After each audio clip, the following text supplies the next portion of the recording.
let's talk about guns for a second. This is actually a very important interaction that happens on this same podcast between the girl in the turquoise shirt, who has been quiet till now, and the host. And it's about guns, but it's about something a lot bigger than that. So listen really carefully to this exchange, and then we're going to break down. This is at 53:27. Some type of like assault rifle that you have in the military. Like, I don't think any normal person, like, not to be controversial, but I don't think you can be controversial. I don't think a normal person should have a machine gun, you know. Pause that for 1 second before we get even into the conversation. God help. Where do these people get their news? No one has a machine gun, doll. You can't have a machine gun. It's illegal. A semi-automatic weapon is not an automatic weapon. So people aren't walking around with machine guns. They're walking around with AR-15s, which, by the way, they use for self-defense, which they use for hunting, which they use for home defense. But do you see how somebody like that, clearly feminist, liberal, you'll hear more about her when we get to the body count discussion. But regardless, you see how she just ate up and swallowed that talking point? Nobody should have a machine gun. She thinks we're all living and people are just walking around with it like Terminator style. That's what they want you to believe when they talk about the gun debate, that people are walking around with machine guns. Okay? So let's just, God help me. Well, that's because that's what they're told by their congresspeople. Right. Who are incompetent and oblivious. Right. Most of the people, it's amazing. The gun debate is like where the most morons are exposed, because you have a whole bunch of people in DC and New York that in media who've never shot a gun, who know nothing about guns. Who will tell you AR stands for assault rifle. Assault rifle, who use the term assault weapon, which is a political term. They don't even know what they're saying. They just know, you know what it is, by the way, not to get political, but I will. They define whether a gun is concerning to them based on how scary it looks.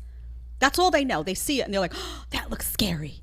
And that's not an assessment of how damaging a gun can actually be. Some of the guns that look the scariest actually aren't as problematic as ones that don't look as scary. They just know nothing about it. It's amazing. And they don't refer, like, I'm not a gun expert, but I clearly, if I'm having a discussion about guns, I'll bring in a gun expert. They don't do that. But this is just fascinating. She's like, no one needs a machine gun. You don't say, honey. I better just bring mine back to Walmart then. God.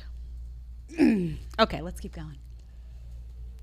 What? I don't think we should be able to bring that into Walmart, you know, but like if he lives in a dangerous city and he has a small gun to protect himself, like, you know, who am I to judge? But like, as a woman, it does scare me, you know, being around a man with a gun. Like, that just why does that scare you? Again, not to get too political, Be but political. like, as a black political. woman, Okay, like, then she goes into our this murders whole and our conversation about race and this, that, and the other thing. But what was really interesting to me about that is that she's talking about how, as a woman, and she looks pretty small, she looks like she's petite, that she would be afraid to be with a guy with a gun. So I'm sitting to myself, my first reaction is, well, why did you choose to date somebody that you're afraid of? That reflects poor decision making on your part.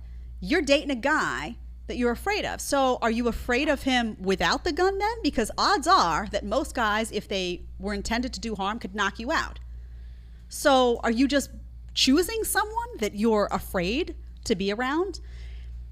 This is a problem, because now you have heavily promiscuous women. They're not particular about the men that they share their bodies with or their time with. They're floating around. There's no trust in those situations. So they're with a bunch of guys they don't trust. And that dynamic goes right through. Distrust right through. Now guys are the enemy. Now we're afraid of you. Why are you afraid? Because you don't know most of them that you're sleeping with. And you're going to see that confirmed in the next conversation. You don't know them, so you're afraid. So maybe a better idea would be to get to know guys, build some level of trust, then decide to escalate things, share your body with them. And that guy, you will not be afraid for them to have a gun, because you will know that they are there to protect you. It's also just a fundamental misunderstanding of the role of men. The right guys that you are supposed to choose using your own discretion, using your own instinct, using your own assessment. As a grown woman, you're supposed to choose the guy that you trust. Not spread yourself thin, open like 7-Eleven for everybody. No, you're supposed to be selective and choose that guy that you're like, I trust him. his role then is to protect you. He wants to do that. He wants to be in charge of that. If he's a guy, real guy, not like some, pink nail polish, whatever.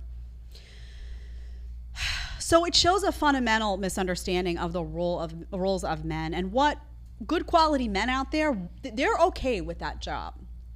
Now, this really bothers me at my core, because you can't have a functioning society if we now live in a world where women distrust men, men distrust women for other reasons. This has to be fixed. It has to be fixed. And the way that it starts getting fixed, by the way, is by women stopping doing what they're doing. Stop being promiscuous. I mean, I understand why, if you were sleeping with everybody and you weren't getting to know them, I understand why you would be hesitant. You might be afraid of that guy. You don't know him. Change the model. Get to know the person. Find somebody that you trust. Focus in on them. Forget all of the other nonsense, and you will trust that guy to have that gun to protect you, because you will understand that that's why he's there.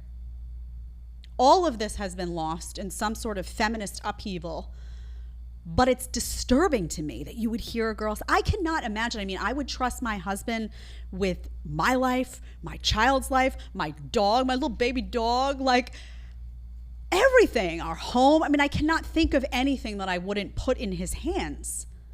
That's why I chose him, because I knew that about him. What a sick world we're in now if you have women who are living with such high levels of promiscuity that they're not making good choices, and they don't even trust the guys around them. Oh, that sounds like a recipe for societal success. No.